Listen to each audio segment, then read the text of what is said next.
Assalamualaikum. This is Hiba and welcome to my channel देसी bytes in Canada.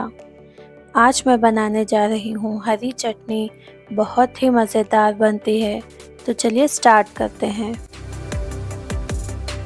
यहाँ पे मैंने 1 कप धनिया पत्ता लिया हुआ है, आधा कप पुदीने के पत्ते, 2 हरी मिर्च, 3 लहसुन की कलियाँ, आधा नींबू का रस, नमक and half tea spoon of ज़ीरा।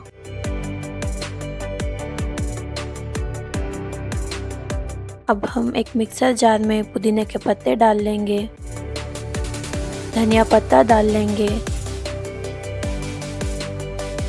हरी मिर्च डाल रही हूँ मैं, उसके बाद लहसुन की कलियाँ डाल लेंगे, ज़ीरा डाल दें, आधा नींबू का रस डाल दें, नमक,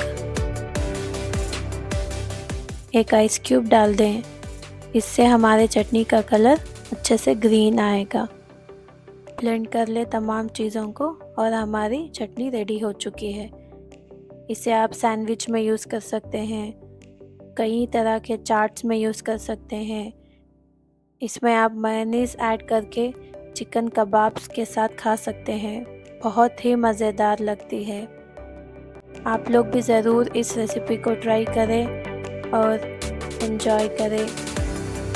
अगर मेरी ये चटनी की रेसिपी पसंद आई हो तो लाइक करें, शेयर करें और मेरे चैनल को सब्सक्राइब करें। बराबर के बेल आइकॉन को क्लिक करें सो दैट मेरे लेटेस्ट वीडियो की नोटिफिकेशंस आप लोगों तक पहुंचती रहें। मिलती हूँ मैं अगले वीडियो में एक नई रेसिपी के साथ। तब तक के लिए हमें अपनी दुआओं में ज़रूर याद रखिए। Take care. अल्लाह हाफिज़।